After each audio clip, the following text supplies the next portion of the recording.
नमस्कार मंडली। इस वीडियो में हम लोग देखने वाले हैं कि बैक एंड क्या होता है, फ्रंट एंड क्या होता है, एपीआईज क्या होती है, डेटाबेस क्या होता है, बैक एंड डेवलपर क्या होता है, फ्रंट एंड डेवलपर क्या होता है, फुल स्टैक डेवलपर क्या होता है। ये सारी चीजें इस वीडियो में हम लोग देखने वाले हैं। Without any delay let's get started. अब देखो, इसको ना एक एग्जांपल के साथ समझते हैं, एक एनालॉजी के साथ समझते हैं। जैसे कि रेस्टोरेंट का एग्जांपल लेते हैं। ठीक है, आप रेस्टोरेंट में जाते हो और रेस्टोरेंट में जाते हो, देखते हो तो रेस्टोरेंट एकदम चकाचक होता है, टेबल वेबल एकदम साफ होता है, एकदम चमकते रहता है सब कुछ। ठीक है, और आप जाते हो, उसके बाद वहाँ पे ऑर्डर करते हो। तो जो रेस्टोरेंट में आप जाते हो तो वो जो वहाँ पे आप बैठते हो, खाना खाते हो, वो आपका फ्रंट एंड होता है। जो वेबसाइट होती है, ऐसे जो वेबसाइट होती है आपने देखा रहेगा, एकदम चकाचक होता है। ठीक है, मस्त दिखता है आगे से, सब कुछ बढ़िया एनिमेट होते रहता है, कलर विलर एकदम मस्त रहता है। वैसे यहाँ पे वेबसाइट होती है आपकी, जैसे रेस्टोरेंट होता है। अब रेस्टोरेंट में जाके आप करते हो ऑर्डर। ऑर्डर कौन लेता है? ऑर्डर लेता है वेटर। ठीक है, आप डायरेक्टली किचन में जाके ऑर्डर करते हो क्या कि भाई मेरे को ये बना के दो? नहीं, आपके पास आता है एक मस्त वेटर और आपको ऑर्डर लेता है। ठीक है, ऑर्डर लेगा, उसके बाद जो भी आप ऑर्डर करोगे वो लेके जाता है कहाँ पे? बैकएंड के पास। बैकएंड मतलब किचन। ठीक है, तो किचन थोड़ा सा मेसी होता है क्योंकि वहाँ पे काम चलते रहता है। तो किचन में लेके जाएगा, वहाँ पे आपका ऑर्डर देगा, शेफ आपका ऑर्डर देखेगा। अब ऑर्डर में देखेगा, ओके आपने मटर पनीर ऑर्डर किया है, ठीक है, आपने बटर चिकन ऑर्डर किया है, तो ये सारी चीज़ें आपने ऑर्डर किया है। उसके लिए इंग्रेडिएंट चाहिए, तो इंग्रेडिएंट के लिए हो जाएगा कहाँ पे? यहाँ पे इसको बोलेंगे स्टोरेज एरिया।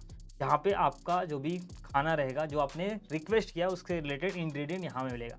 ठीक है, वैसे ही जो वेबसाइट होती है, ठीक है, वेबसाइट जो होती है, वैसे ही अगर आपने कोई वेबसाइट पे जाके सपोज लॉगिन रिक्वेस्ट किया है, लॉगिन जब रिक्वेस्ट करते हो तो वेबसाइट आपकी फ्रंट एंड है।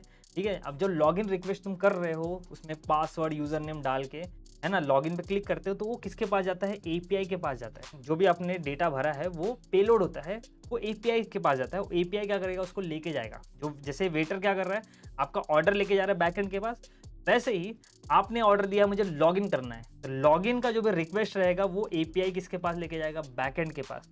अब बैकएंड क्या करेगा? चेक करेगा कि क्या आप एग्जिस्टिंग यूजर हो। उसका जो डेटा है, एग्जिस्टिंग यूजर का डेटा है, वो डेटाबेस में स्टोर रहेगा। ये डेटाबेस में डेटा है, उसको वेरीफाई करेगा कौन? बैकएंड। क्रॉस वेरीफाई करेगा किसके साथ? डेटाबेस के डेटा के साथ। अगर आप logged in already user, existing user हो, तो ये रिस्पॉन्स भेजेगा किसके पास? फ्रंट एंड के पास। लेकिन कैसे? एपीआई के थ्रू। ठीक है, तो एपीआई क्या करेगा? जो भी आपने मतलब बैकएंड जो भी क्या करेगा? वेरीफाई करेगा, वेरीफाई करके रिस्पॉन्स भेजेगा एपीआई के थ्रू वापस से फ्रंट एंड के पास। फ्रंट एंड के पास एपीआई ने आके रिस्पॉन्स दिया कि भाई तुम लॉग्ड इन यूजर हो कि नहीं। अगर लॉग्ड इन रहेगा तो उसको डैशबोर्ड पे लेके चलेगा, होम स्क्रीन पे लेके चलेगा। अगर लॉग्ड इन नहीं रहेगा तो आपको एक मैसेज दे देगा, एरर मैसेज, कि आप ऑलरेडी लॉग्ड इन नहीं हो, आप अपना अकाउंट क्रिएट करो। तो ऐसे कुछ काम करता है पूरा का पूरा वेबसाइट। ठीक है, तो इसमें सबसे जो बड़ा पार्ट होता है वो होता है एपीआई का। इसका फुल फॉर्म होता है एप्लीकेशन प्रोग्रामिंग इंटरफेस। बेसिकली ये क्या करता है? फ्रंट एंड और बैक एंड के बीच में कम्युनिकेशन करने का काम करता है। फ्रंट एंड और बैक एंड किससे कनेक्ट कर पाते हैं? एपीआई के थ्रू। जैसे रेस्टोरेंट में वेटर के थ्रू ही, है ना, क्या ऑर्डर लेना है, क्या ऑर्डर प्रिपेयर हो गया, उसको वापस पहुंचाना है, तो ये सब कम्युनिकेशन किसके थ्रू होता है? वेटर के थ्रू होता है। वैसे ही एपीआई क्या होता है? एक वेटर होता है जो कम्युनिकेट करता है बिटवीन फ्रंट एंड और बैक एंड। आई होप आपको ये एग्जांपल समझ में आ गया रहेगा। नाउ देखो, जो ना बैकएंड डेवलपमेंट करता है, जो बैकएंड संभालता है, जो डेवलपर बैकएंड में पूरा डेवलपमेंट करता है, उसको बोलते हैं बैकएंड डेवलपर। और जो बैकएंड डेवलपर होता है ना, वो डेटाबेस भी हैंडल करता है और एपीआईज भी बनाता है। एपीआईज भी बनाता है, बैकएंड भी बनाता है और डेटाबेस को भी हैंडल करता है। जो फ्रंट एंड डेवलपर होता है ना, वो क्या करता है? सिर्फ एपीआई को कनेक्ट करता है फ्रंट एंड में। ठीक है, और जो यूआई पार्ट है, जनरली वो UI part front end developer handle करता है। तो जो बैकएंड डेवलपमेंट करता है उसको बोलते हैं बैकएंड डेवलपर। जो फ्रंट एंड डेवलपमेंट करता है उसको बोलते हैं फ्रंट एंड डेवलपर। लेकिन जो दोनों करता है उसको बोलते हैं full stack developer. For example ये वाला, ये चार्ट वाला आप देख लो, ये सब कुछ कर रहा है, बैकएंड भी कर रहा है, मतलब ऑर्डर भी ले रहा है ना, बना भी रहा है, सर्व भी कर रहा है। तो उसका फ्रंट एंड मतलब बैक एंड फ्रंट एंड सब एक ही जगह है। तो ये सब कुछ कर रहा है बंदा फुल स्टैक डेवलपर। यानी कि जो डेवलपर बैक एंड भी संभालता है, फ्रंट एंड भी संभालता है, डिप्लॉयमेंट भी संभालता है, उसको बोलते हैं फुल स्टैक डेवलपर। ऑलराइट, तो ये समझ में आ गया आपको। उसके बाद देखो, यहाँ पे हम लोगों ने लास्ट वीडियो में देखा था क्लाइंट और सर्वर आर्किटेक्चर, है ना।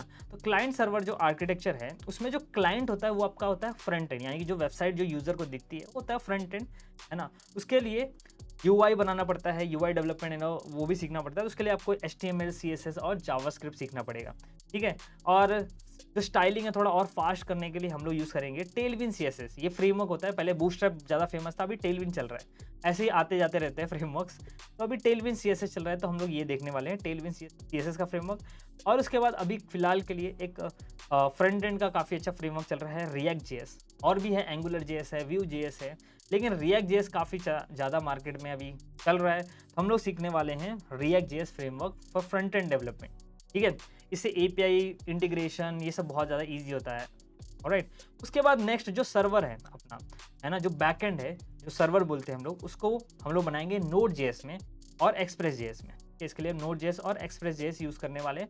ऐसा जरूरी नहीं है कि आप ये जावास्क्रिप्ट की स्टैक है, ऐसा जरूरी नहीं कि आपको जावास्क्रिप्ट का यूज़ करना है, आप पाइथन का भी स्टैक यूज़ कर सकते हो, जैंगो से भी बना सकते हो सर्वर, और जावा में भी सर्वर बनते हैं, ठीक है। तो आपको जो भी, क्योंकि इनको कम्युनिकेट किसके थ्रू करना है, एपीआई के थ्रू करना है, तो इनको क्लाइंट किस टेक्नोलॉजी में लिखा है और सर्वर किस टेक्नोलॉजी में लिखा है उनसे फ़र्क नहीं पड़ता है, क्योंकि जो कम्युनिकेशन होगा वो एपीआई के थ्रू होगा, तो इससे ज़्यादा फ़र्क नहीं पड़ता। तो अलग अलग टेक्नोलॉजीज़ का यूज़ करके भी आप क्लाइंट सर्वर बना सकते हो, राइट।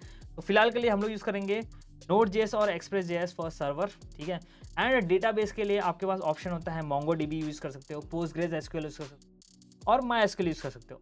अब देखो हम लोग यूज़ करने वाले मोंगोडीबी, राइट। वैसे ऐसा कुछ ज़्यादा कुछ डिफिकल्टी नहीं होगी अगर आपको पोस्टग्रेज एसक्यूएल और माईएसक्यूएल यूज़ करना पड़ेगा, राइट। लेकिन दोनों में डिफरेंस क्या होता है? डिफरेंस ये है कि ये इसमें जो डेटा होता है ना, पोस्टग्रेज एसक्यूएल और माईएसक्यूएल, इसमें टेबल फॉर्मेट में डेटा को स्टोर किया जाता है, जो स्ट्रक्चर फॉर्मेट में होता है।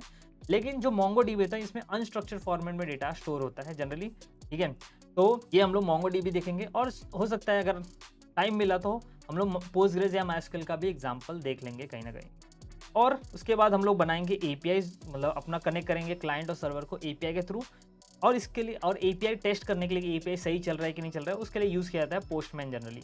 तो आई होप आपको अब समझ में आ गया कि बैक एंड क्या होता है, फ्रंट एंड क्या होता है, बैक एंड डेवलपर क्या होता है, फ्रंट एंड डेवलपर क्या होता है, फुल स्टैक डेवलपर क्या होता है, और क्लाइंट में यानी कि क्लाइंट साइड यानी कि फ्रंट एंड में कौन कौन सी टेक्नोलॉजी यूज़ होती है, सर्वर साइड यानी कि बैक एंड साइड में कौन कौन सी टेक्नोलॉजी यूज, डेटाबेस में कौन कौन से डेटाबेस ऑप्शंस है, ठीक है। दो, और डेटाबेस में जो मोंगोडीबी है और माईएसक्यूएल और पोस्टग्रेज, इनमें डिफरेंस क्या है, और एपीआई क्या होता है, एपीआई यानी कि एप्लीकेशन प्रोग्रामिंग इंटरफेस, के बारे में और डिटेल में देखेंगे। और इसकी टेस्टिंग के लिए हम लोग यूज़ करने वाले postman. Alright guys, so that's it. इस वीडियो के लिए बस इतना ही, मिलते हैं किसी और वीडियो में। Till then